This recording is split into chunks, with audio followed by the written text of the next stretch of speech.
Ang sulat na ito ay tungkol sa mga bagay na inihayag ni Jesucristo na mangyayari sa lalong madaling panahon. Ibinigay ito ng Diyos kay Kristo upang maihayag naman sa mga naglilingkod sa Diyos. Kaya inihayag ito ni Kristo sa lingkod niyang si Juan sa pamamagitan ng anghel na kanyang isinugo. Ako si Juan. At pinapatotohanan ko ang lahat ng nakita ko tungkol sa inihayag ng Diyos at sa katotohanang itinuro ni Jesucristo. Mapalad ang bumabasa at ang mga nakikinig sa sulat na ito kung tinutupad nila ang nakasulat dito. Sapagkat ang mga sinasabi rito ay malapit nang mangyari. Negatibo 5 mula kay Juan, para sa 7 iglesia sa probinsya ng Asia. Sumainyo nawa ang pagpapala at kapayapaang galing sa Diyos, sa Espiritu, at kay Jesucristo. Kung tungkol sa Diyos, siya'y hindi nagbabago ngayon, noon, at sa hinaharap. Kung tungkol sa 7 Espiritu, siya'y nasa harapan ng trono ng Diyos. At kung tungkol kay Jesucristo, siya ang mapagkakatiwalaang saksi. Siya ang unang nabuhay mula sa mga patay. At siya rin ang namumuno sa lahat ng hari sa lupa. Iniibig niya tayo, at sa pamamagitan ng kanyang dugo iniligtas niya tayo sa ating mga kasalanan. Ginawa niya tayong mga hari at mga pari upang maglingkod sa Diyos na kanyang Ama. Sa kanya ang kaluwalhatian at ang kapangyarihan magpakailanman. Amen. Magsipaghanda kayo. Darating si Jesus na nasa mga ulap. Makikita siya ng lahat ng tao, pati na ng mga pumatay sa kanya. At iyak ang mga tao sa lahat ng bansa sa mundo, dahil sa takot nilang sila, ay parurusahan na niya. Totoo ito at talagang mangyayari. Ang Panginoong Diyos ang makapangyarihan sa lahat. Kung ano siya noon, ganoon din siya ngayon at maging sa hinaharap. Kaya sinabi niya, Ako ang Alpha at ang Omega. Ako si Juan na kapatid niyo at kasama sa paghihirap, paghahari, at pagtitiis dahil tayo ay na kay Jesus. Itinapon ako sa isla ng Patmos dahil sa pangangaral ko ng salita ng Diyos at ng katotohanang itinuro ni Jesus. Noong araw ng Panginoon, pinuspos ako ng banal na espiritu, at narinig ko ang malakas na tinig na parang tunog ng trompeta mula sa aking likuran. At ito ang sinabi sa akin, isulat mo kung ano ang makikita mo, at ipadala agad sa 7 iglesia, sa Efeso, Smyrna, Pergamum, Tiatira, Sardis, Philadelphia, at Laodicea. Nang marinig ko ito, lumingon agad ako upang tingnan kung sino ang nagsasalita sa akin. At nakita ko ang 7 ilawang ginto. Sa gitna ng mga ilawan ay may nakatayong parang anak ng tao. Mahaba ang damit niya na umaabot sa kanyang paa, at may gintong pamigkis sa kanyang dibdib. Ang buhok niya ay napakaputi tulad ng telang puting-puti, at ang mga mata niya ay nagbabagang parang apoy. Ang mga paa niya ay kumikinang na parang tansong dinalisay sa apoy at pinakintab. Ang tinig niya ay napakalakas na parang rumaragasang tubig. May hawak siyang 7 bituin sa kanang kamay niya, at lumalabas sa bibig niya ang isang matalas na espada na 2 ang talim. Ang mukha niya ay nakakasilaw tulad ng araw sa katanghaliang tapat. Nang makita ko siya, napahandusay ako na parang patay sa kanyang paanan. Ipinatong niya agad ang kanang kamay niya sa akin, at sinabi, Huwag kang matakot. Ako ang simula at ang katapusan. Ako'y buhay magpakailanman. Namatay ako, pero masdan mo, buhay ako, at hindi na muling mamamatay. Nasa ilalim ng aking kapangyarihan ang kamatayan, at ang lugar ng mga patay. Kaya isulat mo ang mga bagay na ipinapakita ko sa iyo, ang mga bagay na nangyayari ngayon, at ang mangyayari pa lang. Ito ang ibig sabihin ng 7 bituin na nakita mo sa kanang kamay ko, at ang 7 ilawang ginto. Ang 7 bituin ay ang 7 anghel na nagbabantay sa 7 iglesia, at ang 7 ilawang ginto ay ang 7 iglesia. Isulat mo ito para sa anghel na nagbabantay sa iglesia sa Efeso. Ito ang mensahe ng may hawak ng 7 bituin sa kanang kamay at lumalakad sa gitna ng 7 ilawang ginto. Alam ko ang mga ginagawa nyo, pati ang inyong mga pagsisikap at pagtitiyaga. Alam ko rin na hindi nyo kinukonsinti ang masasamang tao. Siniyasat nyo ang mga nagpapanggap na apostol, at napatunayan nyong mga sinungaling sila. Tiniis niyo ang mga kahirapan dahil sa pananampalataya niyo sa akin, at hindi kayo nanghina. Ngunit ito ang ayaw ko sa inyo, ang inyong pag-ibig sa akin ngayon ay hindi na tulad ng dati. Alalahanin niyo kung gaano kayo nanamlay sa pananampalataya. Magsisi kayo sa mga kasalanan niyo, at gawing muli ang dati niyong ginagawa. Kung hindi, pupuntahan ko kayo at kukunin ang inyong ilawan. Ngunit ito ang gusto ko sa inyo, kinasusuklaman niyo ang mga ginagawa ng mga Nicolaita, na kinasusuklaman ko rin. Kayong nakikinig, pag-isipan niyong mabuti ang sinasabi ng banal na espiritu sa mga iglesia. Ang magtatagumpay ay papayagan kong kumain ng bunga ng punong kahoy na nagbibigay ng buhay. Ang punong ito ay nasa paraiso ng Diyos. Isulat mo ito para sa anghel na nagbabantay sa iglesia sa Smyrna. Ito ang mensahe niya na siyang simula at katapusan ng lahat, na namatay, ngunit muling nabuhay. Alam ko ang inyong pagtitiis. Alam ko ring mahirap kayo, ngunit mayaman sa espiritual na mga bagay. Alam kong hinahamak kayo ng mga taong nagsasabing mga Judyo sila, ngunit ang totoo'y mga kampon sila ni Satanas. Huwag kayong matakot sa mga paghihirap na malapit na niyong danasin. Tandaan ninyo, ipapabilanggo ni Satanas ang ilan sa inyo upang subukan kayo. Daranas kayo ng pang-uusig sa loob ng 10 araw. Manatili kayong tapat hanggang kamatayan, at gagantimpalaan ko kayo ng buhay na walang hanggan. Kayong nakikinig, pag-isipan niyong mabuti ang sinasabi ng banal na espiritu sa mga iglesia. Ang magtatagumpay ay hindi makakaranas ng ikalawang kamatayan. Isulat mo ito para sa anghel na nagbabantay sa iglesia sa Pergamum. Ito ang mensahe ng may hawak ng matalas na espada na 2 ang talim. Alam ko na kahit nakatira kayo sa lugar na hawak ni Satanas, ay nananatili pa rin kayong tapat sa akin.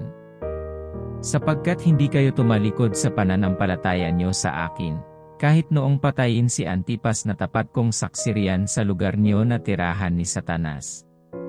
Ngunit ito ang ayaw ko sa inyo, may ilan sa inyo na sumusunod sa mga aral ni Balaam. Si Balaam ang nagturo kay Balak kung paano udyukan ang mga Israelita na magkasala sa pamamagitan ng pagkain ng mga inihandog sa mga Diyos-Diyosan at sa pamamagitan ng paggawa ng sexual na imoralidad. At may ilan din sa inyo na sumusunod sa mga aral ng mga Nicolaita. Kaya magsisi kayo sa mga kasalanan niyo. Sapagkat kung hindi, pupunta ako riyan sa lalong madaling panahon at kakalabanin ko ang mga taong iyan na sumusunod sa mga maling aral sa pamamagitan ng espada na lumalabas sa aking bibig. Kayong nakikinig, pag-isipan niyong mabuti ang sinasabi ng banal na espiritu sa mga iglesia. Ang magtatagumpay ay bibigyan ko ng pagkain na inilaan ko sa langit. Bibigyan ko rin ang bawat isa sa kanila ng puting bato na may nakasulat na bagong pangalan na walang ibang nakakaalam kundi ang makakatanggap nito. Isulat mo ito para sa anghel na nagbabantay sa iglesia sa Tiatira. Ito ang mensahe ng anak ng Diyos, na ang mga mata ay nagliliyab na parang apoy at ang mga paa ay nagniningning na parang pinakintab na tanso. Alam ko ang mga ginagawa niyo. Alam ko na mapagmahal kayo, matapat, masigasig maglingkod at matyaga. Alam ko rin na higit pa ang ginagawa niyo ngayon kaysa sa noong una. Ngunit ito ang ayaw ko sa inyo, hinahayaan niyo lang na magturo ang babaeng si Jezebel na nagpapanggap na propeta. Nililinlang niya ang mga taong naglilingkod sa akin, at hinihikayat na gumawa ng sexual na imoralidad at kumain ng mga inihandog sa mga Diyos-Diyosan. Binigyan ko siya ng panahon upang magsisi sa kanyang imoralidad, ngunit ayaw niya. Makinig kayo. Bibigyan ko siya ng karamdaman hanggang sa hindi na siya makabangon sa higaan. Parurusahan ko siya ng matindi pati ang mga nakipagrelasyon sa kanya, kung hindi sila magsisisi sa kanilang kasamaan. Papatayin ko ang mga tagasunod niya, upang malaman ng lahat ng iglesia na alam ko ang iniisip at hinahangad ng tao. Gagantihan ko ang bawat isa sa inyo, ayon sa mga ginawa niyo. Pero ang iba sa inyo riyan sa Tiatira, ay hindi sumusunod sa mga turo ni Jezebel. Hindi kayo natuto ng tinatawag nilang malalalim na mga turo ni Satanas. Kaya wala na akong idadagdag pang tuntunin na dapat niyong sundin.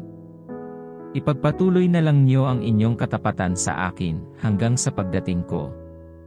Sapagkat ang mga magtatagumpay at patuloy na sumusunod sa kalooban ko, hanggang sa wakas ay bibigyan ko ng kapangyarihang mamahala sa mga bansa, tulad ng kapangyarihang ibinigay sa akin ng aking Ama.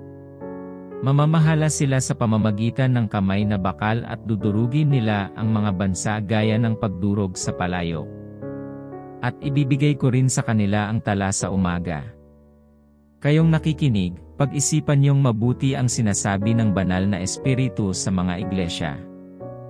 Isulat mo ito para sa anghel na nagbabantay sa iglesia sa Sardis. Ito ang mensahe ng may 7 espiritu ng Diyos at may hawak na 7 bituin. Alam ko ang mga ginagawa ninyo. Marami ang nagsasabi na buhay ang pananampalataya nyo sa akin, ngunit ang totoo, para kayong patay. Gumising kayo at pasiglahin ang natitira nyong pananampalataya, para hindi tuluyang mamatay. Dahil nakikita ko na ang mga gawa nyo, ay hindi pa ganap sa paningin ng aking Diyos.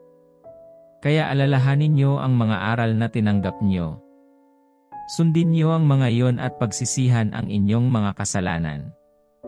Kung hindi kayo gigising, darating ako sa oras na hindi niyo inaasahan, tulad ng isang magnanakaw na hindi niyo alam kung kailan darating. Ngunit may ilan sa inyo riyan sa Sardis na hindi nahawa sa masamang gawain ng iba.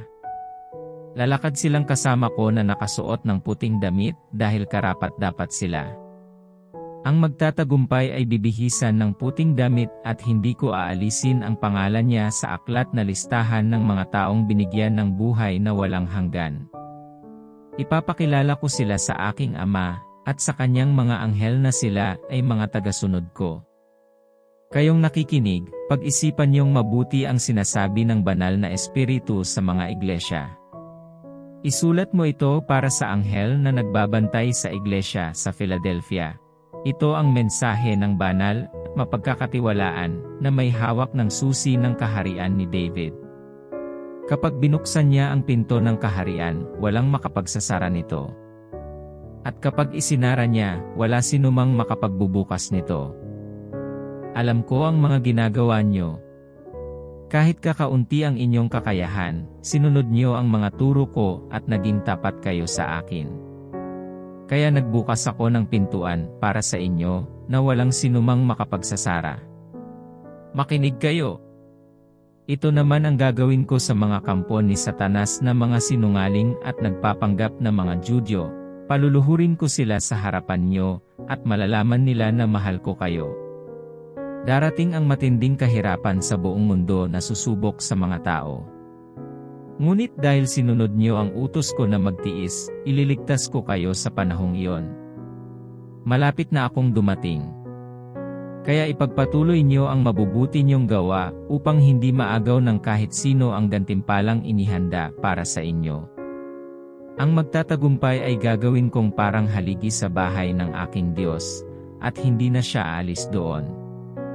Isusulat ko sa kanya ang pangalan ng aking Diyos at ang pangalan ng lungsod ng Diyos, ang bagong Jerusalem na bababa mula sa langit. Isusulat ko rin sa kanya ang aking bagong pangalan. Kayong nakikinig, pag-isipan niyong mabuti ang sinasabi ng banal na espiritu sa mga iglesia. Isulat mo ito para sa anghel na nagbabantay sa iglesia sa Laodicea. Ito ang mensahe ng tinatawag na Amen, ang tapat at tunay na saksi. Siya ang pinagmulan ng lahat ng nilalang ng Diyos. Alam ko ang mga ginagawa niyo. Alam kong hindi kayo malamig o mainit. Gusto ko sanang malamig kayo o mainit. Ngunit dahil maligamam kayo, isusuka ko kayo. Sinasabi niyo na mayaman kayo, sagana sa lahat ng bagay at wala ng pangangailangan. Ngunit hindi niyo alam na kaawa-awa kayo, dahil mahirap kayo sa pananampalataya, bulag sa katotohanan at hubad sa paningin ng Diyos. Kaya pinapayuhan ko kayong bumili sa akin ng ginto, na dinalisay sa apoy, upang maging totoong mayaman kayo. Bumili rin kayo sa akin ng puting damit upang matakpan ang nakakahiya niyong kahubaran, at pati na rin ng gamot sa mata upang makita niyo ang katotohanan. Ang lahat ng minamahal ko ay tinutuwid ko at dinidisiplina. Kaya magsisi kayo at ituwid ang ugali niyo. Narito ako sa labas ng pintuan niyo at kumakatok. Kung may makarinig sa akin at buksan ang pinto, papasok ako at magsasalo kami sa pagkain. Ang magtatagumpay ay paupuin ko sa tabi ng aking trono, tulad ko na nagtagumpay at naupo sa tabi ng trono ng aking Ama. Kayong nakikinig, pag-isipan niyong mabuti ang sinasabi ng banal na Espiritu sa mga iglesia. Pagkatapos nito, nakita kong nabuksan ang pinto sa langit. At narinig kong muli ang tinig na parang trompeta. Sinabi niya, "Umakyat ka rito at ipapakita ko sa iyo ang mga mangyayari sa hinaharap." Bigla na lang akong napuspos ng banal na Espiritu. At nakita ko roon sa langit ang isang trono na may nakaupo, na nagniningning tulad ng mamahaling mga batong jasper at cornalina.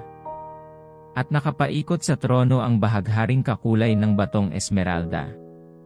Nakapaligid sa trono ang 24 pang trono kung saan nakaupo ang 24 na namumuno na nakaputi, may mga koronang ginto. Mula sa trono'y kumikidlat, kumukulog at may umuugong. Sa harap ng trono'y may 7 nakasinding ilawan. Ito ang 7 Espiritu ng Diyos. Sa harap ng trono ay mayroon ding parang dagat na salamin na kasing linaw ng kristal. Nakapaligid sa trono ang 4 na buhay na nilalang na punong-puno ng mga mata sa harap at likod. Ang unang nilalang ay parang leon, ang pangalawa ay parang guya, ang pangatlo ay may mukha na parang tao, at ang pang-4 ay parang agilang lumilipad. Tig-6 ang mga pakpak nila, at punong-puno ng mata ang buong katawan. Araw-gabi ay wala silang tigil sa pagsasabi ng, "Banal! Banal! Banal ang Panginoong Diyos nating makapangyarihan sa lahat." Siya ang Diyos noon, ngayon, at sa hinaharap. Habang nagbibigay sila ng parangal, papuri at pasasalamat sa nakaupo sa trono na nabubuhay magpakailanman.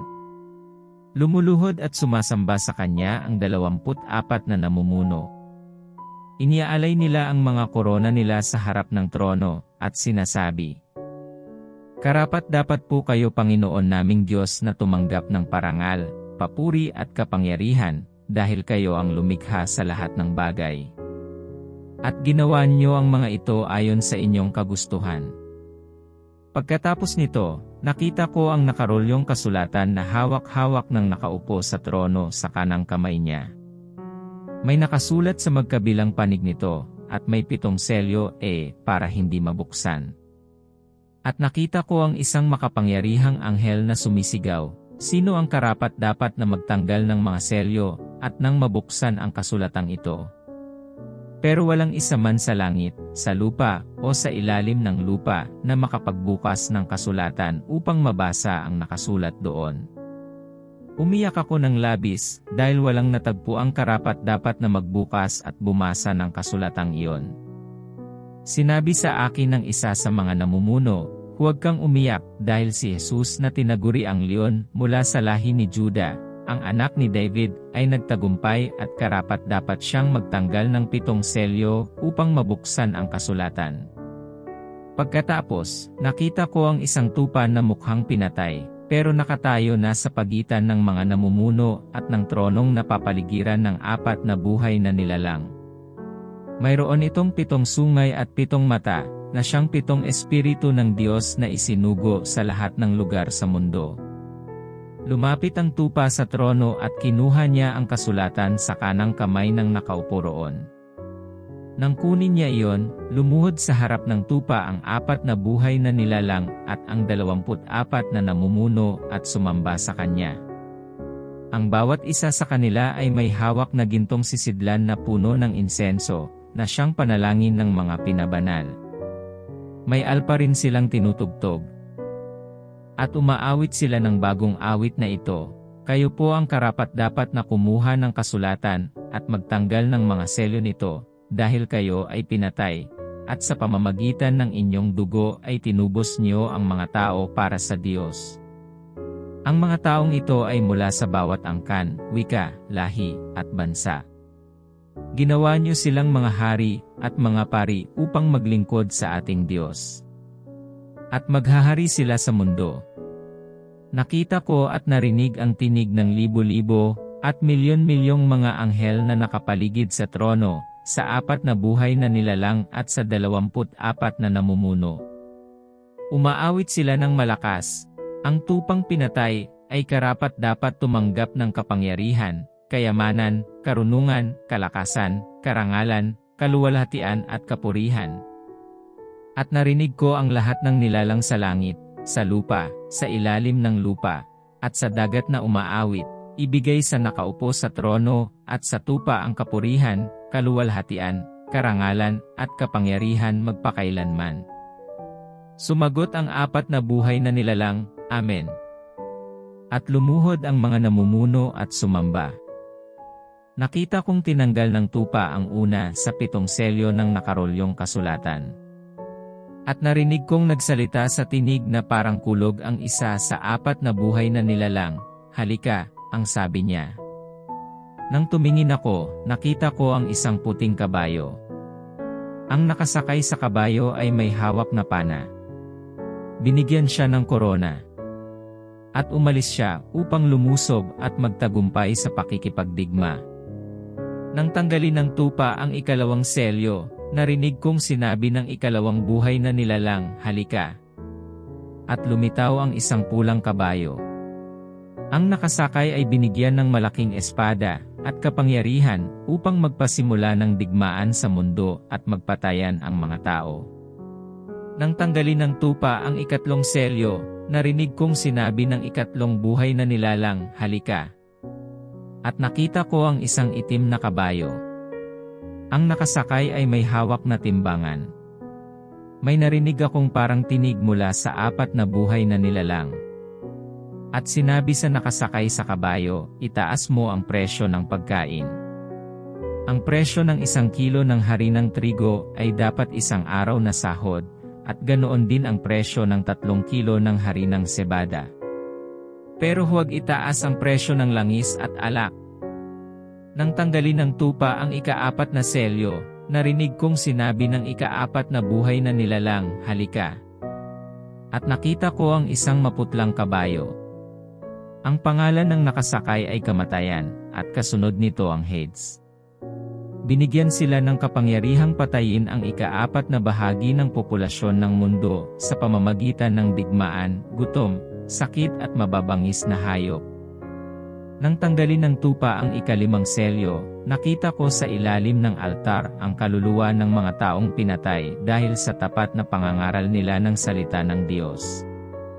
Sumisigaw sila ng malakas, "Panginoong makapangyarihan, banal at tapat, gaano pa po kami katagal na maghihintay bago niyo hatulan at parusahan ang mga taong pumatay sa amin?"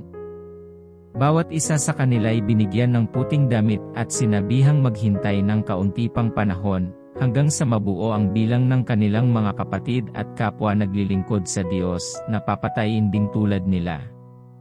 Nang tanggalin ng tupa ang 6 na selyo, lumindol ng malakas.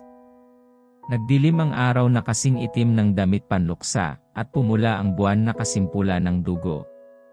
Nahulog sa lupa ang mga bituin, na parang mga hilaw na bunga ng igos na hinahampas ng malakas na hangin. Naalis ang langit na parang binilot na papel, at naalis din ang mga bundok at isla sa kinalalagyan nila.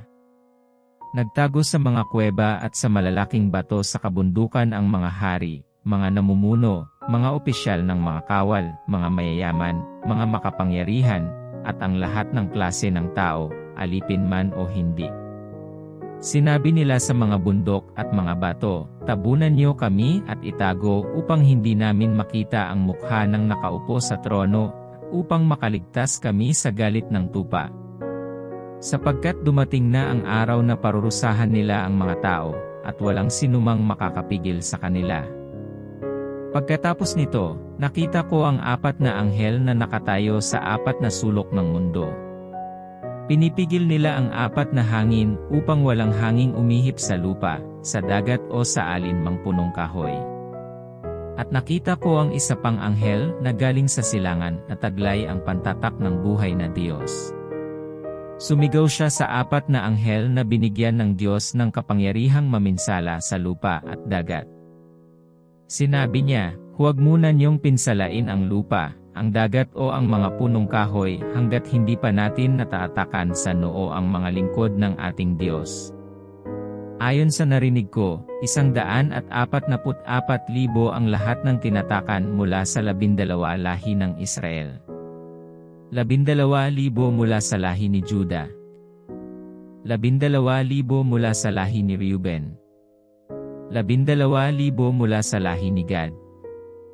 12,000 mula sa lahi ni Asher. 12,000 mula sa lahi ni Naphtali. 12,000 mula sa lahi ni Manase. 12,000 mula sa lahi ni Simeon. 12,000 mula sa lahi ni Levi. 12,000 mula sa lahi ni Isakar. 12,000 mula sa lahi ni Zebulun. 12,000 mula sa lahi ni Jose. 12,000 mula sa lahi ni Benjamin. Pagkatapos nito, nakita ko ang napakaraming tao na hindi mabilang sa dami. Nagmula sila sa lahat ng bansa, angkan, lahi at wika. Nakatayo sila sa harap ng trono at ng tupa. Silang lahat ay nakadamit ng puti at may mga hawak na palaspas. Sumisigaw sila ng malakas, "Purihin ang Diyos na nakaupo sa trono, at purihin din ang tupa dahil iniligtas nila kami sa kaparusahan." Tumayo ang mga anghel sa palibot ng trono, ng mga namumuno, at ng 4 na buhay na nilalang. At lumuhod sila sa harap ng trono at sumamba sa Diyos. Sinabi nila, "Amen. Ang Diyos natin ay dapat purihin, sambahin, pasalamatan at parangalan. Nalalaman niya ang lahat, at nasa Kanya ang lahat ng kapangyarihan at kalakasan. Purihin siya magpakailanman. Amen." Tinanong ako ng isa sa 24 na namumuno, "Sino ang mga taong iyon na nakadamit ng puti, at saan sila nanggaling?" Sumagot ako, "Hindi ko po alam. Kayo po ang nakakaalam." At sinabi niya sa akin, "Sila ang mga dumaan sa matinding paghihirap. Nilinis at pinaputi nila ang kanilang mga damit sa pamamagitan ng dugo ng tupa. Iyan ang dahilan kung bakit nasa harap sila ng trono ng Diyos. Naglilingkod sila sa Kanya araw at gabi sa Kanyang templo.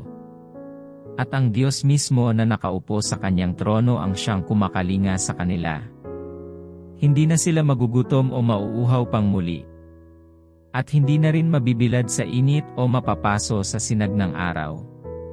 Sapagkat ang tupang nasa trono ang magiging pastol nila, at dadalhin sila sa mga bukal na nagbibigay buhay, at papahirin na ng Diyos ang lahat ng luha sa kanilang mga mata." Nang tanggalin ng tupa ang 7 selyo, tumahimik ang langit ng mga kalahating oras. Pagkatapos, nakita ko ang 7 anghel na nakatayo sa harapan ng Diyos. Ang bawat isa sa kanila ay binigyan ng trompeta.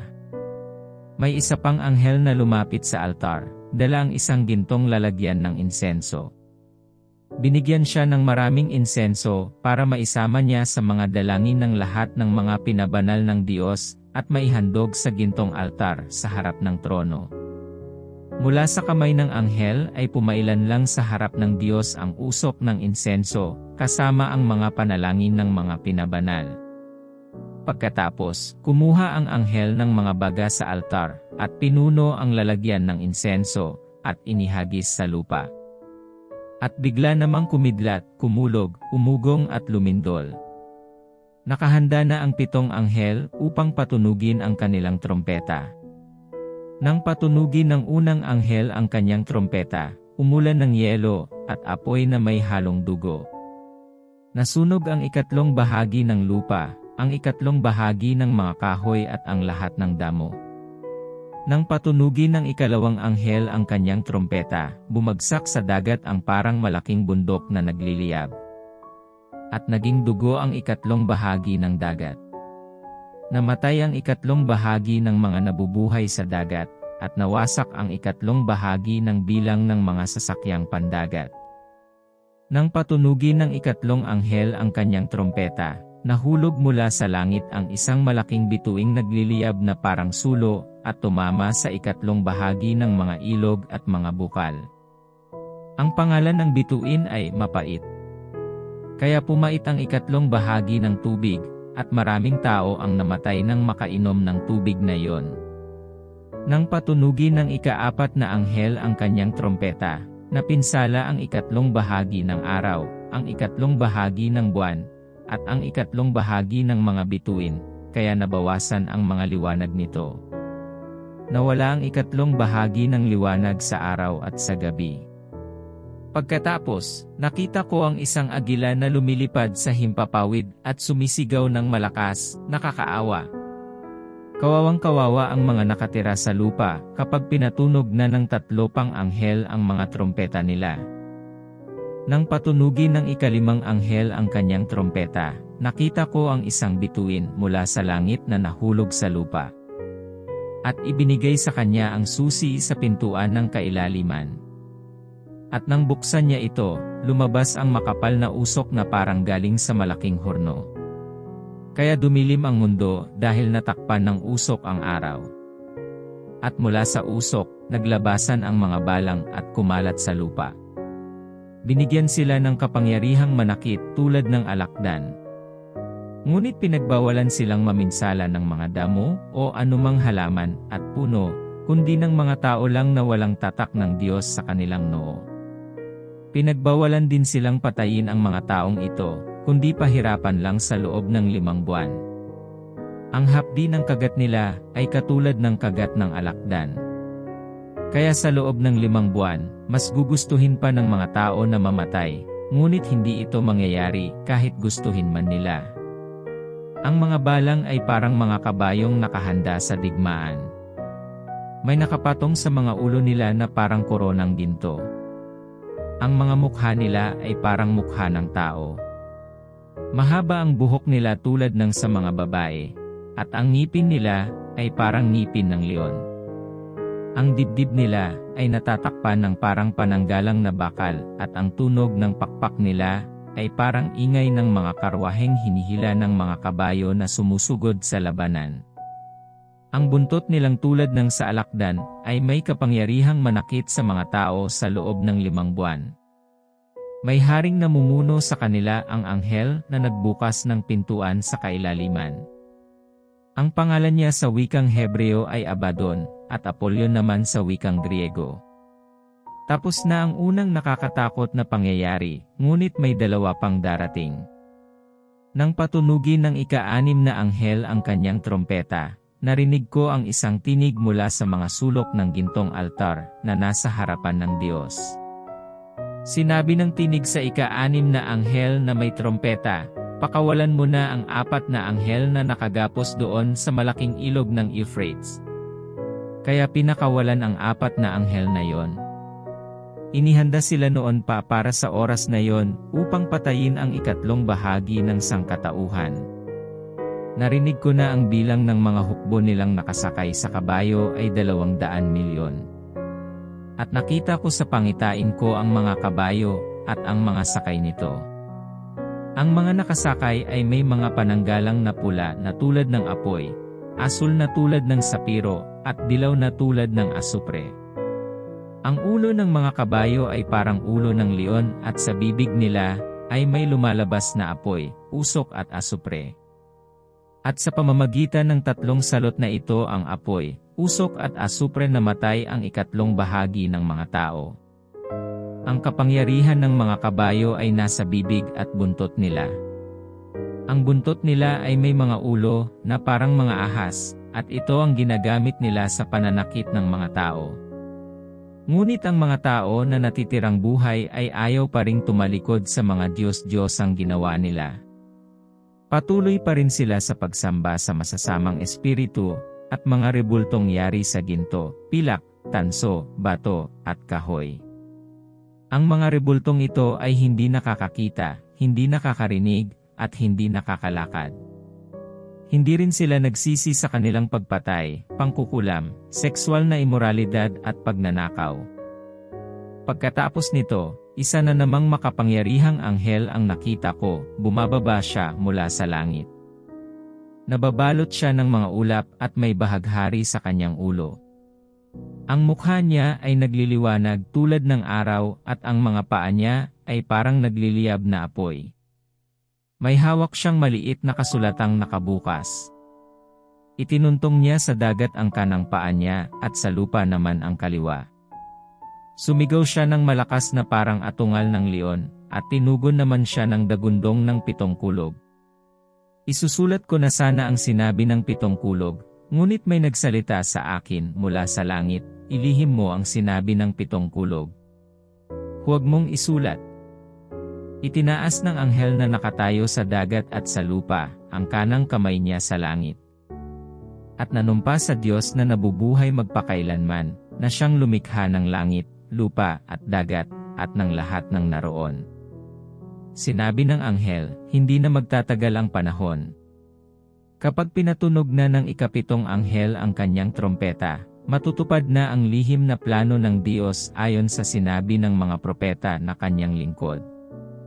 Muling nagsalita sa akin ang tinig na mula sa langit.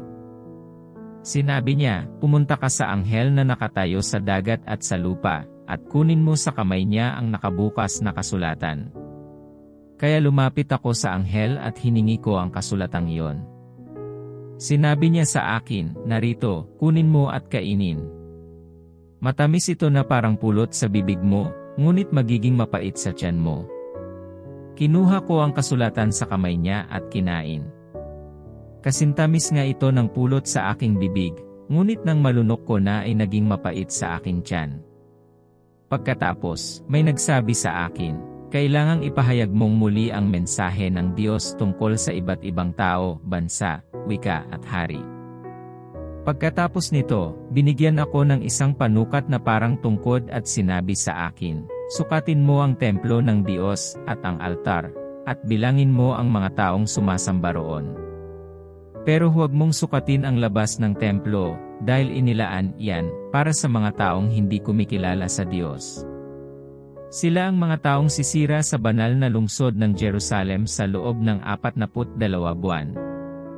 Sa mga araw na iyon isusugo ko roon ang 2 saksi ko. Magsusuot sila ng damit na sako bilang pahiwatig sa mga tao na kailangan na nilang magsisi sa mga kasalanan nila. Ipapahayag nila ang mensahe ng Diyos sa loob ng 1,260 araw.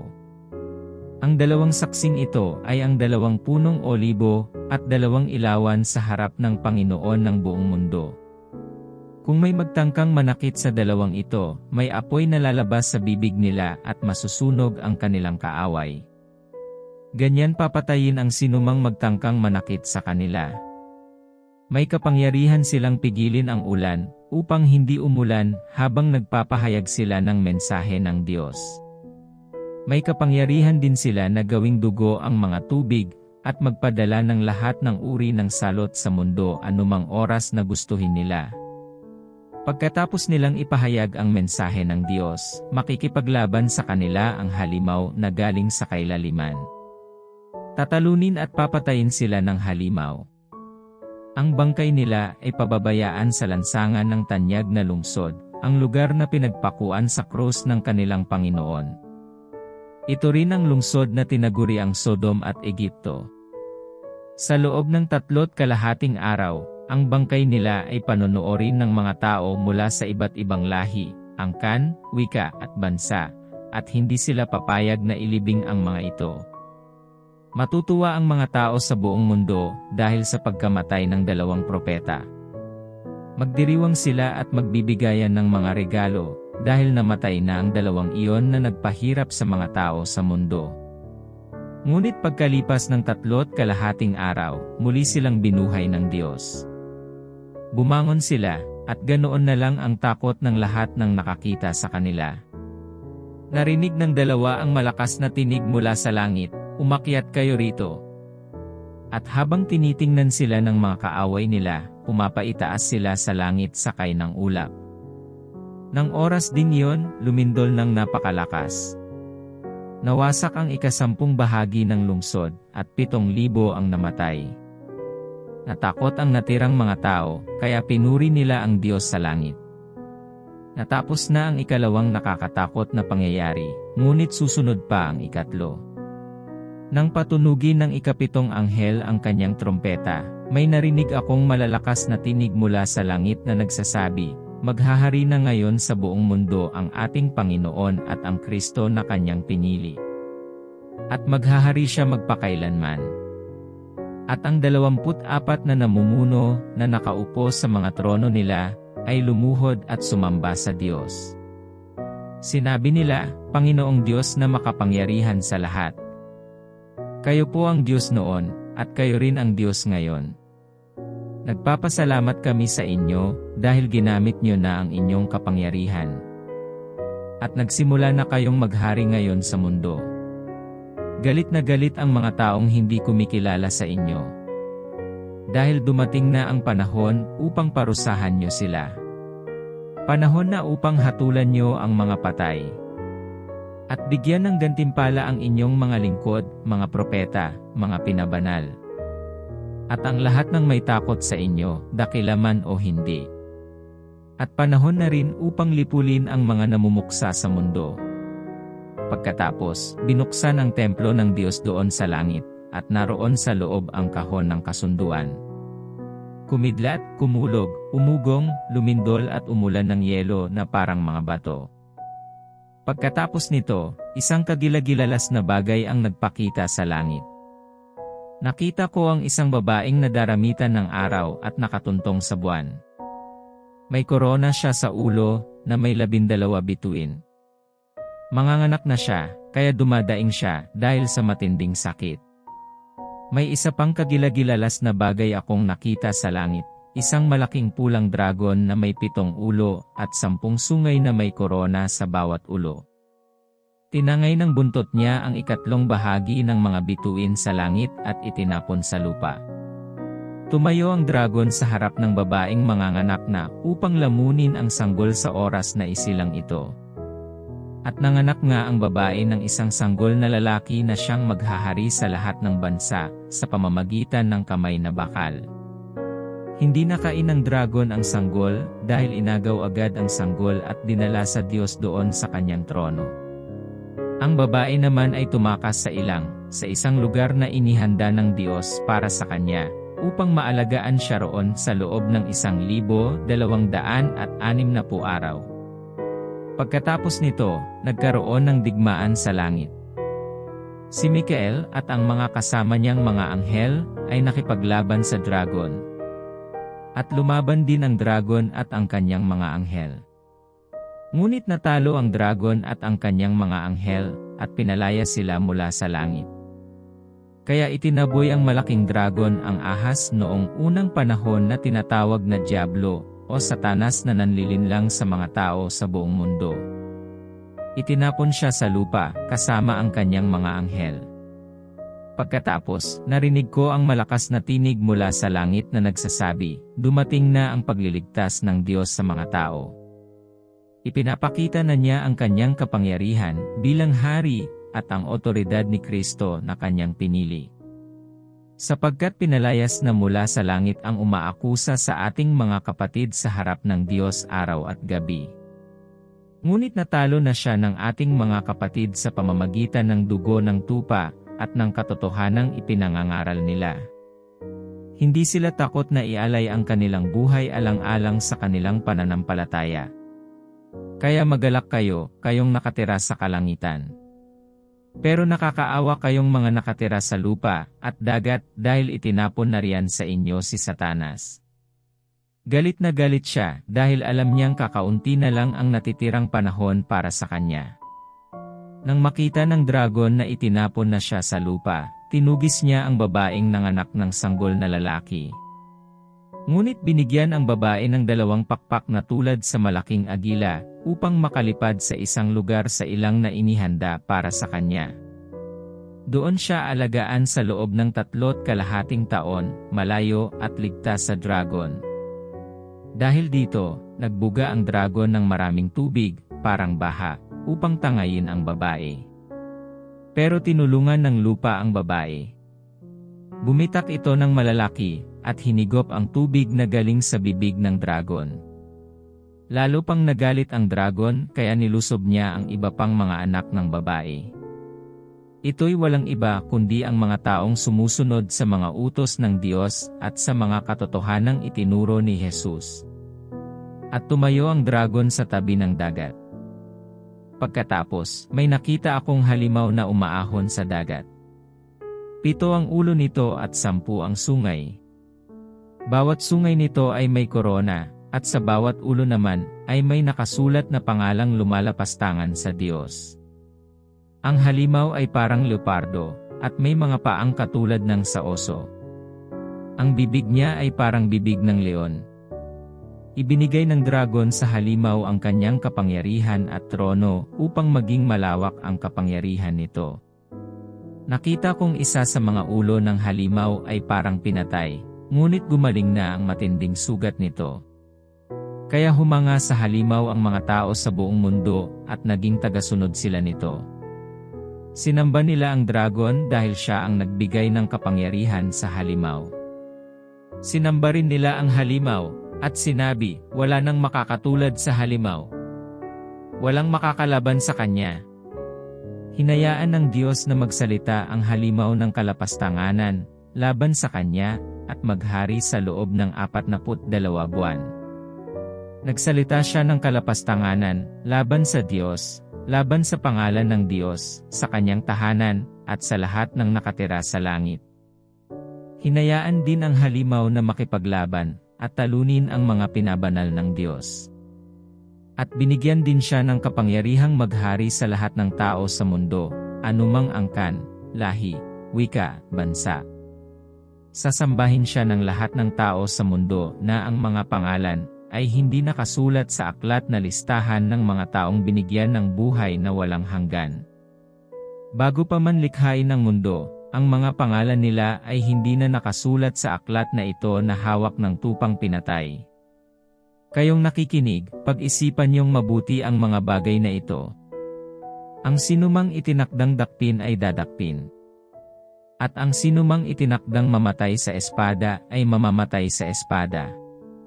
Kaya ang mga pinabanal ng Diyos ay kailangang maging matiisin at matatag sa kanilang pananampalataya. Pagkatapos, nakita ko ang isa pang halimaw na lumalabas mula sa lupa. Ito ay may 2 sungay na katulad ng sa tupa, ngunit parang dragon kung magsalita. Naglingkod siya sa unang halimaw at ginamit niya ang lahat ng kapangyarihan nito. Pinilit niya ang lahat ng tao sa mundo na sumamba sa unang halimaw na may malubhang sugat na gumaling.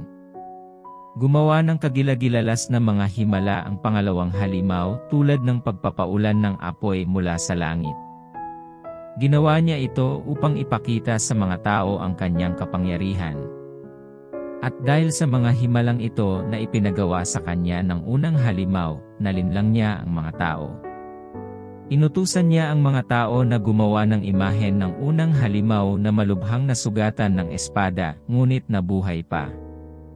Hinayaan ng Diyos ang pangalawang halimaw na magbigay ng buhay sa imahen ng unang halimaw. Kaya nakapagsalita ang imahen at nakapag-utos na patayin ang lahat ng ayaw sumamba sa kanya. Pinilit ng pangalawang halimaw ang lahat ng tao, dakila o hindi, mayaman o mahirap, alipin o malaya na magpatatak sa kanang kamay o sa noo. At ang sinumang ayaw magpatatak ng pangalan o numero ng unang halimaw ay hindi maaaring bumili o magbenta. Kailangan dito ang talino upang maunawaan ang kahulugan ng numero ng unang halimaw, dahil simbolo ito ng pangalan ng tao. at ang numero ay 666. Pagkatapos, nakita ko ang tupa na nakatayo sa bundok ng Zion. Kasama niya ang 144,000 tao. Nakasulat sa noo nila ang pangalan ng tupa at ng kanyang ama. Nakarinig ako ng ingay mula sa langit, na parang lagaslas ng talon o dagundong ng malakas na kulog. At para ring tugtugan ng mga manunugtog ng alpa. Ang 144,000 tao ay umaawit sa harap ng trono ng 4 na buhay na nilalang at ng mga namumuno. Bago ang kanilang awit at walang nakakaalam maliban sa kanila na 144,000 na tinubos mula sa mundo. Sila ang mga lalaking hindi sumiping sa babae at hindi nag-asawa. Sumunod sila sa tupa kahit saan siya pumunta. Tinubos sila mula sa mga tao upang maging unang handog sa Diyos at sa tupa.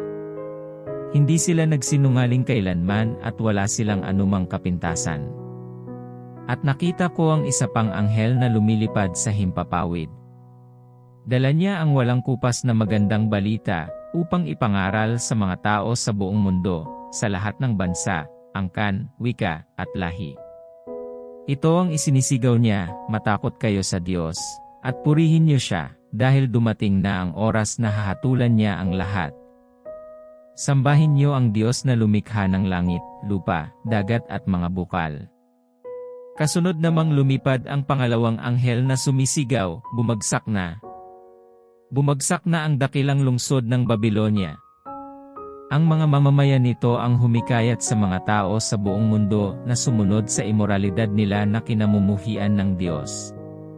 Sumunod pa ang isang anghel sa 2 anghel na nauna. Sumisigaw din siya, ang lahat ng sumamba sa halimaw at sa imahen nito, at tumanggap ng tatak nito sa noo o sa kanang kamay, 1-0 ay makakaranas ng galit ng Diyos. Sapagkat parurusahan sila sa nagniningas na apoy at asupre sa harapan ng tupa at ng mga anghel ng Diyos. Ang usok ng apoy na magpapahirap sa kanila, ay papailan lang magpakailanman. Araw-gabi ay wala silang pahinga sa kanilang paghihirap, dahil sinamba nila ang halimaw at ang imahen nito, at nagpatatak ng pangalan nito. Kaya kayong mga pinabanal ng Diyos na sumusunod sa kanyang mga utos, at patuloy na sumasampalataya kay Jesus, kinakailangang maging matiisin kayo.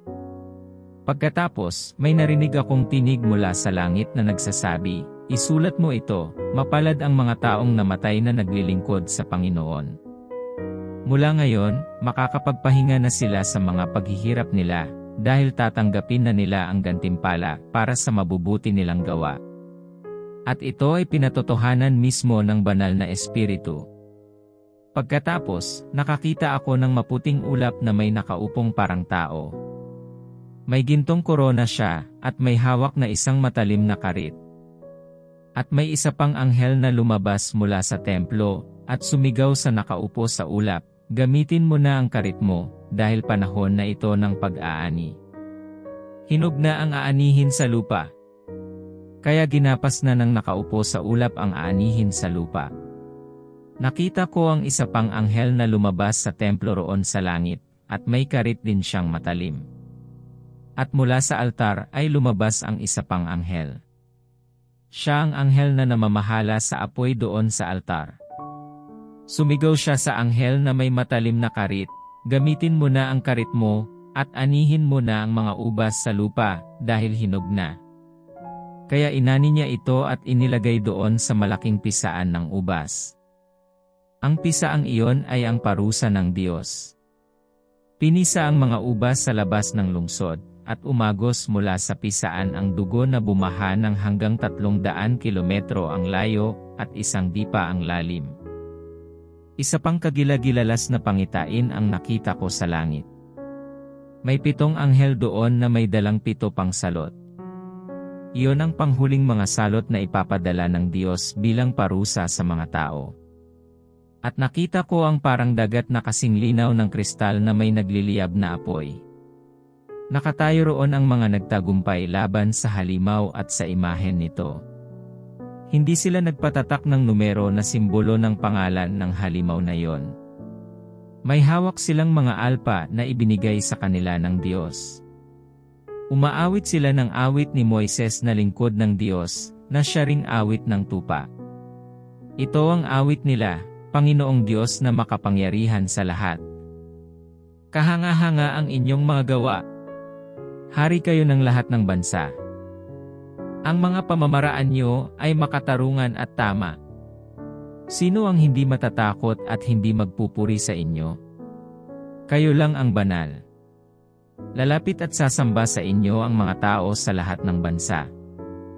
Sapagkat nakita na ng lahat ang matuwid niyong gawa.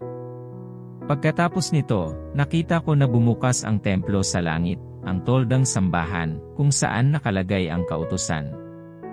At mula roon sa templo ay lumabas ang 7 anghel na may dalang 7 salot. Nakasuot sila ng damit na puting-puti, at may gintong pamigkis sa kanilang dibdib. Ang isa sa 4 na buhay na nilalang ay nagbigay sa 7 anghel ng tig-isang sisidlang ginto, na puno ng mga parusa ng Diyos na nabubuhay magpakailanman. Napuno ng usok ang templo dahil sa kadakilaan at kapangyarihan ng Diyos. At walang makakapasok doon hanggat hindi pa natatapos ang 7 salot na dala ng 7 anghel. Mula roon sa templo ay narinig ko ang malakas na sigaw na nag-uutos sa 7 anghel, "Humayo na kayo at ibuhos niyo ang parusa ng Diyos sa mga tao mula sa 7 sisidlan na yan." Kaya humayo ang unang anghel at ibinuhos sa lupa ang laman ng kanyang sisidlan. At nagkaroon ng masasakit at nakapandidiring mga sugat ang mga taong may tatak ng halimaw at sumasamba sa imahen nito.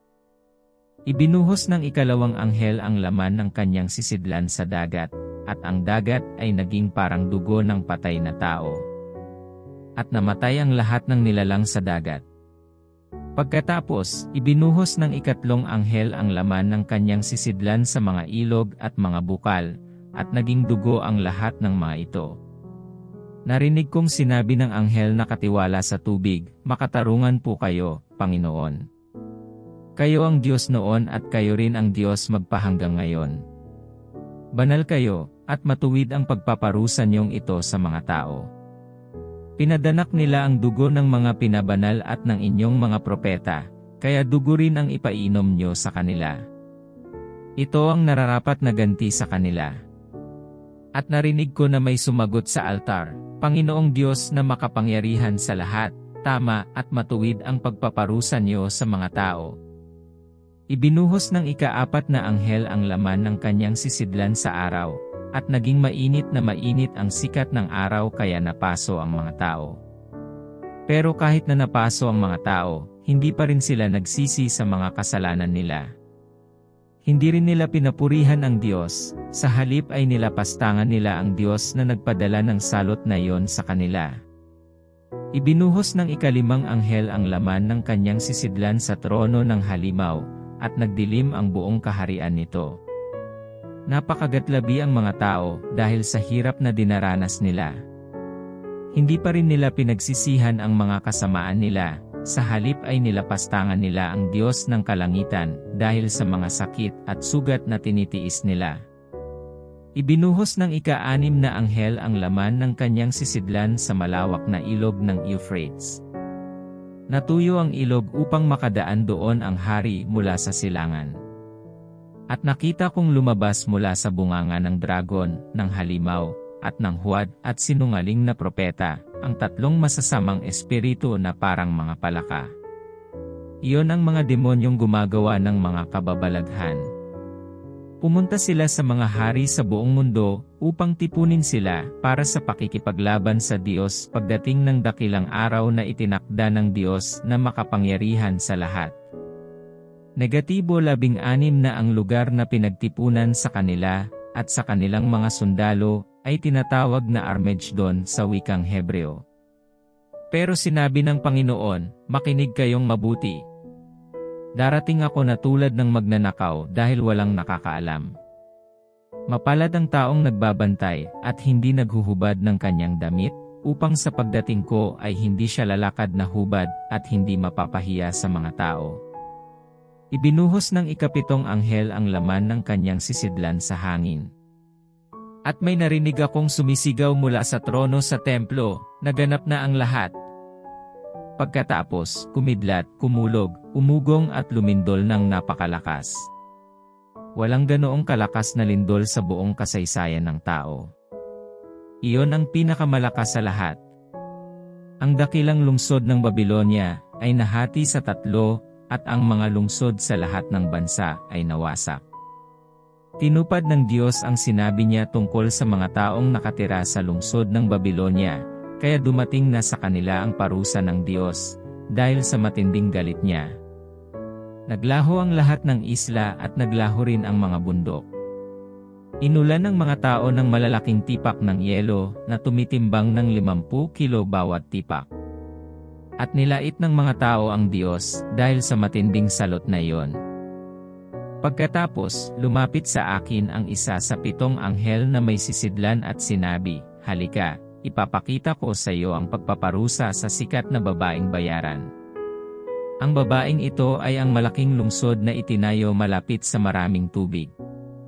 Nakipagrelasyon sa kanya ang mga hari sa buong mundo sa pamamagitan ng pagsunod sa mga itinuro niya, at ang mga tao naman sa mundo ay parang nalasing sa mga itinuro niyang kasamaan. Pagkatapos, napuspos ako ng banal na espiritu, at dinala ng anghel sa ilang. Nakita ko roon ang isang babaeng nakasakay sa pulang halimaw. Ang halimaw na iyon ay may 7 ulo at 10 sungay. At sa buong katawan ay nakasulat ang mga pangalang lumalapastangan sa Diyos. Kulay ube at pula ang damit ng babae, at may mga alahas siyang ginto, mamahaling bato, at perlas.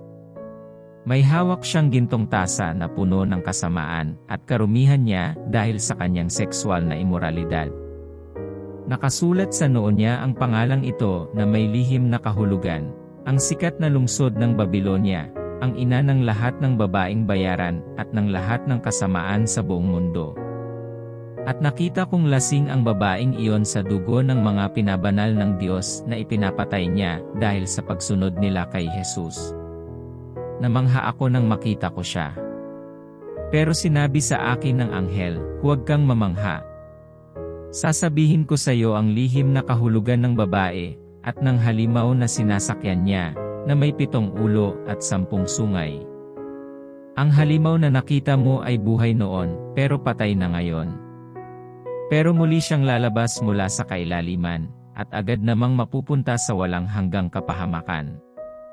Makikita siya ng mga taong hindi nakasulat ang mga pangalan sa aklat na listahan ng mga taong binigyan ng buhay na walang hanggan. Bago pa man likhain ang mundo, ang pangalan nila ay hindi na nakasulat sa aklat na ito. At kapag nakita nila ang halimaw, mamamangha sila, dahil buhay siya noon, at namatay na, ngunit nabuhay na naman. Kailangan dito ang talino upang maintindihan ang kahulugan ng mga ito. Ang 7 ulo ay ang 7 bundok na inuupuan ng babae. Nangangahulugan din ito ng 7 hari. 5 sa 7 iyon ay patay na, ang isa ay naghahari pa ngayon, at ang isa ay hindi pa dumarating. Kapag dumating na siya, sandali lang ang paghahari niya. Ang halimaw na buhay noon, pero patay na ngayon, ang siyang 8 hari. Kabilang din siya sa naunang 7 hari, at hahantong din siya sa kapahamakan. Ang 10 sungay na nakita mo ay ang 10 hari na hindi pa naghahari. Bibigyan sila ng kapangyarihang maghari kasama ang halimaw sa loob lang ng maikling panahon. Iisa ang layunin ng 10 haring iyon. At ipapailalim nila ang kapangyarihan at pamamahala nila sa halimaw. Lalabanan nila ang tupa, ngunit matatalo sila, dahil siya ang Panginoon ng mga Panginoon at Hari ng mga hari. Kasama ng tupa ang mga tapat na tagasunod niya na kanyang tinawag at pinili. Sinabi rin sa akin ng anghel, ang tubig na nakita mo na inuupuan ng babaeng bayaran ay ang mga tao sa iba't ibang lahi, bansa at wika. Ang 10 sungay at ang halimaw na nakita mo ay mapupuot sa babaeng bayaran. Kukunin nila ang mga ari-arian niya pati na ang suot niyang damit, at walang maiiwan sa kanya. Kakainin nila ang kanyang laman at susunugin ang matitira. Niloob ng Diyos na maisakatuparan ng 10 hari ang kanyang layunin. Kaya mapagkakasunduan nila na ipailalim sa halimaw ang kapangyarihan at pamamahala nila hanggang sa matupad ang sinabi ng Diyos. Ang babaeng nakita mo ay ang sikat na lungsod na naghahari sa mga hari sa mundo. Pagkatapos nito, nakita ko ang isang anghel na bumaba mula sa langit. Makapangyarihan ang anghel na ito at nagliwanag ang buong mundo dahil sa kanyang kaningningan. Sumigaw siya ng malakas, bumagsak na. Bumagsak na ang sikat na lungsod ng Babilonia. Tirahan na lang ito ngayon ng mga demonyo at masasamang espiritu, at mga kasuklam-suklam na ibon na itinuturing na marumi. Nangyari ito sa lungsod ng Babilonia dahil inakit nito ang mga tao sa buong mundo na sumunod sa imoralidad niya na kinamumuhian ng Diyos. Ang mga hari sa mundo ay nakipagrelasyon sa kanya. At yumaman ang mga negosyante sa mundo, dahil sa kanila siya bumibili ng mga pangangailangan niya upang masunod ang bisyo at kalayawan niya. Pagkatapos, may narinig akong isa pang tinig mula sa langit na nagsasabi, "Kayong mga mamamayan ko, lumayo kayo sa kanya. Upang hindi kayo maging bahagi sa ginagawa niyang kasalanan. At upang hindi niyo danasin ang parusang nakalaan sa kanya. Ang bunto ng kanyang kasalanan ay abot hanggang langit. At hindi na palalagpasin ng Diyos ang kanyang kasamaan. Gawin niyo sa kanya ang ginawa niyang masama sa inyo. Gumanti kayo ng doble sa kanyang ginawa. Kung ano ang ginawa niyang masama sa inyo, doblehin niyo at ibigay sa kanya. Kung paanong nagmataas siya at namuhay sa karangyaan at kalayawan. Gantihan niyo siya ng katumbas na kahirapan at kalungkutan. Sapagkat inakala niyang reyna siya at hindi makakaranas ng kalungkutan tulad ng mga biyuda. Dahil dito, sabay-sabay na darating sa kanya sa loob lang ng isang araw ang mga salot, mga sakit, kalungkutan, at gutom. Pagkatapos, susunugin siya. Sapagkat makapangyarihan ang Panginoong Diyos na nagpaparusa sa kanya. Iiyakan siya ng mga haring nakipagrelasyon sa kanya, at nakisama sa kalayawan niya kapag nakita nila ang usok ng kanyang pagkasunog. Tatayo lang sila sa malayo at magmamasid dahil takot silang madamay sa parusa sa lungsod na iyon. Sasabihin nila, sayang. Sayang ang sikat at makapangyarihang lungsod ng Babilonia. Sa loob lang ng maikling panahon ay naparusahan siya. Iiyak at magdadalamhati sa kanya ang mga negosyante sa buong mundo dahil wala nang bibili ng mga paninda nila. Wala nang bibili ng kanilang mga ginto, pilak, mamahaling bato, at perlas, at ng kanilang mga telang linen, seda, mga telang kulay ube at pula. Wala na ring bibili ng kanilang mababangong kahoy, mga kagamitang yari sa pangil ng elepante, at yari sa mamahaling kahoy, tanso, bakal at marmol. At sino pa ang bibili ng mga pabango nila tulad ng sinamon, kamangyan, mira at iba pa? Wala nang bibili ng kanilang mga alak, langis, harina at trigo, at ng kanilang mga baka, tupa, kabayo at karo, at pati ng kanilang mga alipin at mga tao. Sasabihin ng mga negosyante sa lungsod ng Babilonia, na wala na ang lahat ng bagay na hinangad mo na maangkin. Kinuha na sa iyo ang lahat ng kayamanan, at ari-ari ang ipinagmamalaki mo, at hindi mo na makikitang muli ang mga ito. Ang mga negosyanteng yumaman dahil sa kalakal nila sa lungsod ay tatayo lang sa malayo dahil takot silang madamay sa parusa sa kanya. Iiyak sila at magdadalamhati. At sasabihin nila, sayang. Sayang ang sikat na lungsod na yan. Dati ang mga tao riyan ay nagdadamit ng mamahaling telang kulay puti, ube, at pula, at napapalamutian ng ginto, mamahaling bato at perlas. Pero sa loob lang ng maikling panahon, nawala ang lahat ng kanyang kayamanan. Tatayo lang at magmamasid ang mga kapitan ng barko, at ang mga tripulante nila, pati na ang mga pasahero, at ang lahat ng mga naghahanap buhay sa dagat. At habang minamasdan nila ang usok ng nasusunog na lungsod, sisigaw sila, walang katulad ang sikat na lungsod na yan. At dahil sa kanilang kalungkutan, lalagyan nila ng alikabok ang ulo nila at mag-iiyakan. Sasabihin nila, sayang. Sayang ang sikat na lungsod na yan. Dahil sa yaman niya, yumaman ang mga may-ari ng barko na bumibiyahe roon. Pero sa loob lang ng maikling panahon, nawala ang lahat. Kaya kayong lahat ng nasa langit, matuwa kayo dahil sa nangyari sa lungsod na iyon. Matuwa kayo, kayong mga propeta, mga apostol at mga pinabanal ng Diyos, dahil hinatulan na siya ng Diyos sa mga ginawa niya sa inyo. Pagkatapos, may isang makapangyarihang anghel na kumuha ng isang batong kasinlaki ng malaking gilingan at inihagis sa dagat. Sinabi niya, katulad nito ang pagkawala ng sikat na lungsod ng Babylonia, dahil hindi na siya makikitang muli. Hindi na maririnig ang mga pagtugtog ng alpa, flauta at trompeta, at ang tinig ng mga awit. Hindi na makikita roon ang mahusay na mga manggagawa ng anumang uri ng gawain, at hindi na rin maririnig ang ingay ng mga gilingan. Magiging madilim doon, dahil wala ng ilaw kahit isa. Wala na ring masayang tinig ng bagong kasal na mapapakinggan. Mangyayari ito sa kanya, dahil ang mga negosyante niya ay masyadong mapagmataas, at dinaya niya ang lahat sa pamamagitan ng pangkukulam. At ang lungsod na iyon ang pumatay sa mga propeta, at sa mga pinabanal ng Diyos, at sa iba pang mga tao sa buong mundo. Pagkatapos, nakarinig ako ng parang napakaraming tao sa langit na nagsisigawan, purihin ang Panginoon. Purihin ang Diyos nating makapangyarihan, dahil siya ang nagligtas sa atin. Matuwid at tama ang kanyang paghatol. Hinatulan niya ang sikat na babaeng bayaran na nagpasama sa mga tao sa mundo, dahil sa kanyang imoralidad. Pinarusahan siya ng Diyos, dahil pinatay niya ang mga lingkod ng Diyos. Sinabi nilang muli, purihin ang Panginoon.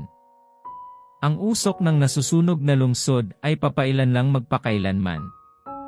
Lumuhod ang 24 na namumuno at ang 4 na buhay na nilalang at sumamba sa Diyos na nakaupo sa kanyang trono. Sinabi nila, Amen. Purihin ang Panginoon. Pagkatapos, may narinig akong nagsalita mula sa trono, purihin niyo ang ating Diyos, kayong lahat na naglilingkod sa Kanya, nang may takot, dakila man o hindi. Pagkatapos, muling may narinig ako, parang ingay ng napakaraming tao, na parang lagaslas ng talon o dagundong ng malakas na kulog. Ito ang sinasabi, purihin ang Panginoon. Sapagkat naghahari na ang Panginoon na ating Diyos na makapangyarihan sa lahat. Magalak tayo at magsaya, at purihin natin siya. Sapagkat dumating na ang oras ng kasal ng tupa, at nakahanda na ang kanyang nobya. Pinagsuot siya ng damit na malinis, makinang, at puting-puti. Ang ibig sabihin ng puting damit ay ang mabubuting gawa ng mga pinabanal ng Diyos. At sinabi sa akin ng anghel, isulat mo ito, mapalad ang mga inimbitahan sa handaan sa kasal ng tupa. At sinabi pa niya, totoo ang mga sinasabing ito ng Diyos. Lumuhod ako sa paanan niya upang sumamba sa kanya.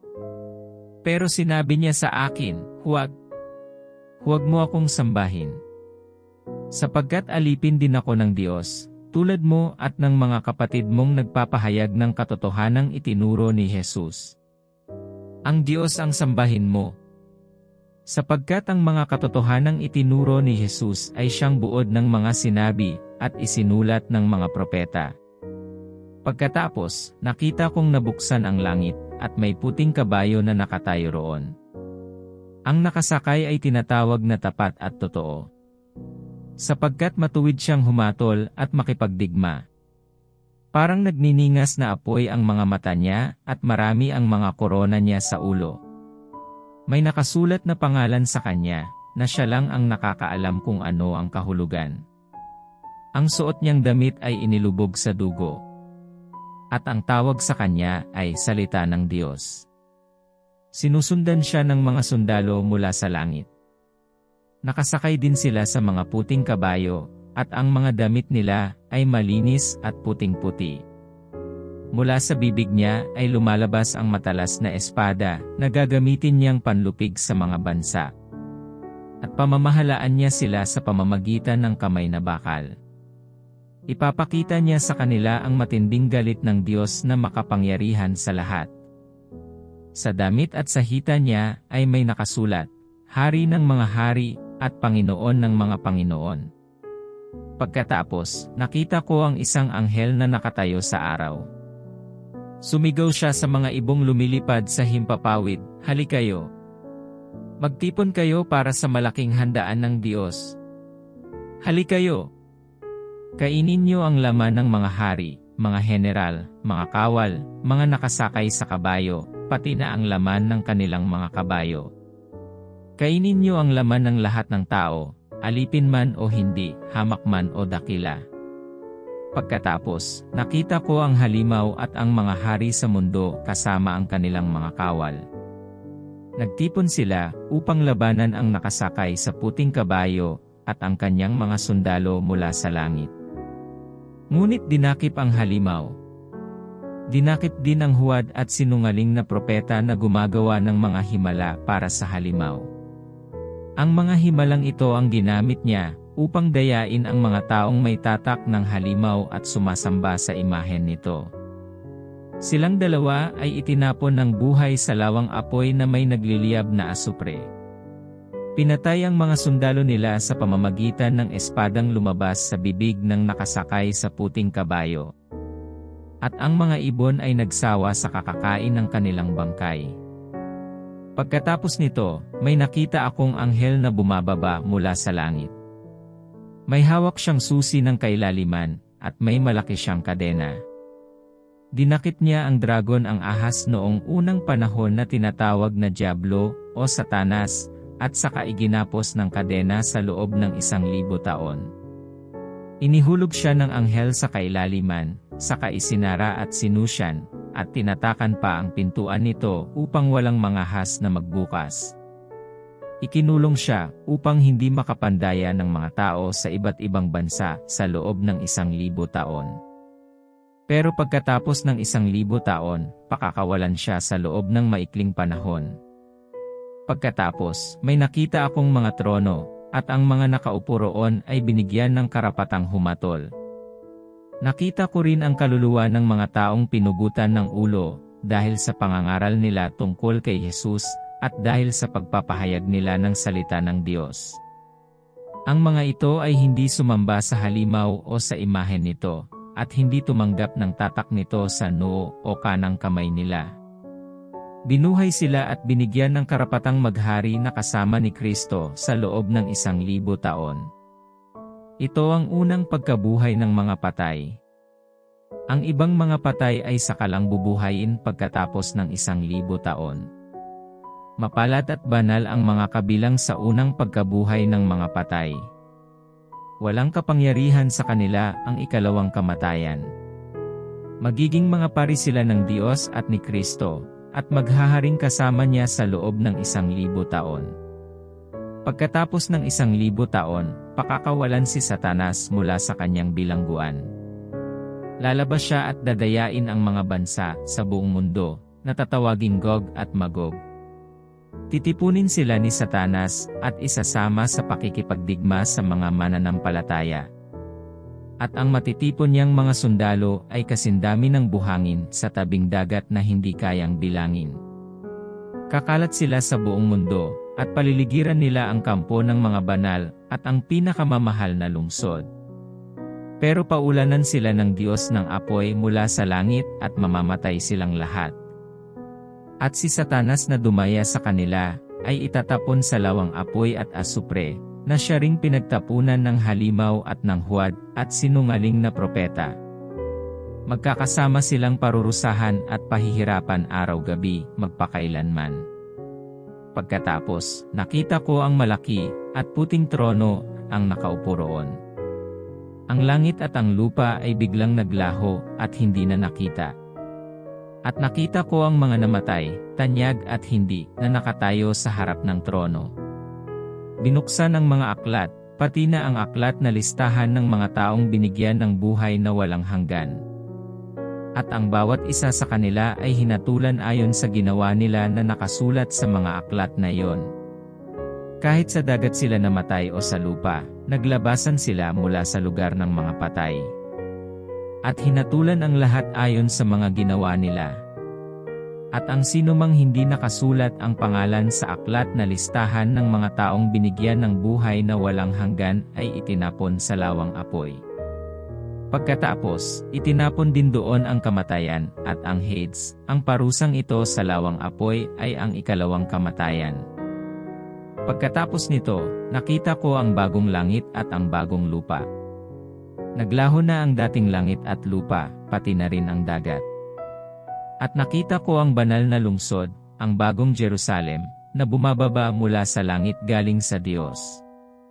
Ang lungsod na iyon ay tulad ng isang babaeng ikakasal. Handang-handa na, at gayak na gayak sa pagsalubong sa lalaking mapapangasawa niya. Narinig ko ang isang malakas na sigaw mula sa trono, ngayon, ang tahanan ng Diyos ay nasa piling na ng mga tao. Mananahan na siyang kasama nila. Sila'y magiging mga mamamayan niya. At siya'y makakapiling na nila, at magiging Diyos nila. Papahirin niya ang mga luha sa kanilang mga mata. Wala nang kamatayan, kalungkutan, iyakan o sakit. Sapagkat lumipas na ang dating kalagayan. At sinabi ng nakaupo sa trono, binabago ko na ngayon ang lahat ng bagay. At sinabi niya sa akin, isulat mo ang sinasabi ko dahil totoo ito at maasahan. At sinabi pa niya, naganap na ang lahat. Ako ang Alpha at ang Omega, na ang ibig sabihin, ang simula at ang katapusan ng lahat. Ang sinumang nauuhaw ay painumin ko ng walang bayad sa bukal na nagbibigay ng buhay na walang hanggan. Ang mga magtatagumpay ay gagawin kong mga anak ko, at ako'y magiging Diyos nila. Pero nakakatakot ang sasapitin ng mga duwag, mga ayaw sumampalataya sa akin, marurumi ang gawain, mga mamamatay tao, mga immoral, mga mangkukulam, mga sumasamba sa mga Diyos-Diyosan, at lahat ng sinungaling. Itatapon sila sa nagliliyab na lawang apoy at asupre, na siyang ikalawang kamatayan. Lumapit sa akin ang isa sa 7 anghel na nagbuhos ng laman ng kanilang mga sisidlan, na siyang 7 panghuling salot.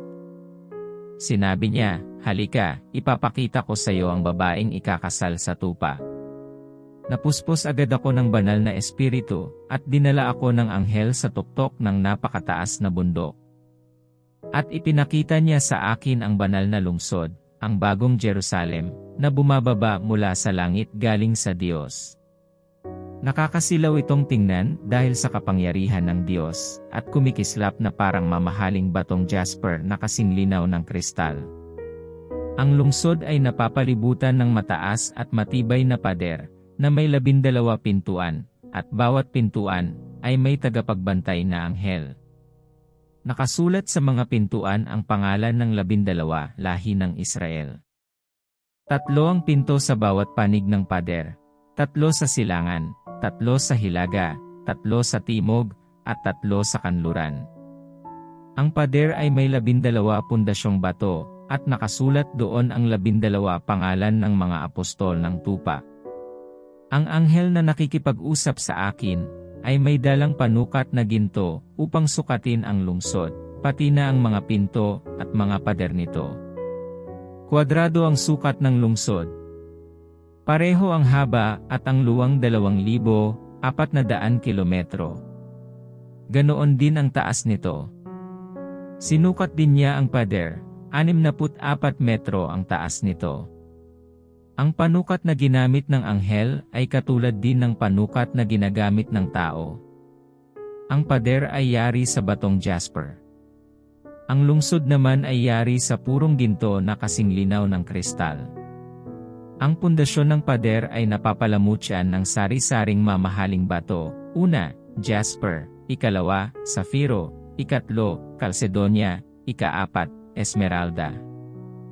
Ika-5, sardonyx, ika-6, cornalina, ika-7, krisolito, ikawalo, Biril, ika-9, Topaz, ika-10, Krisopraso, ika-11, Jacinto, at ika-12, Ametista. Perlas ang 12 pinto, dahil ang bawat pinto ay yari sa isang malaking perlas. Ang mga pangunahing lansangan ay purong ginto na kasing linaw ng kristal. Wala akong nakitang templo sa lungsod na yon, dahil ang pinaka-templo ay walang iba kundi ang Panginoong Diyos na makapangyarihan sa lahat at ang tupa. Hindi na kailangan ang araw o ang buwan sa lungsod, dahil ang kapangyarihan ng Diyos ang nagbibigay ng liwanag, at ang tupa ang ilaw doon. Ang ilaw ng lungsod na iyon ay magbibigay liwanag sa mga bansa. At dadalhin doon ng mga hari sa mundo ang mga kayamanan nila. Palaging bukas ang mga pinto ng lungsod, dahil wala ng gabi roon. Ang magaganda at mamahaling bagay ng mga bansa, ay dadalhin din sa lungsod na iyon. Pero hindi makakapasok doon ang anumang bagay na marumi sa paningin ng Diyos, ang mga gumagawa ng mga bagay na nakakahiya, at ang mga sinungaling. Ang mga makakapasok lang doon, ay ang mga taong nakasulat ang pangalan sa aklat ng tupa, na listahan ng mga taong binigyan ng buhay na walang hanggan.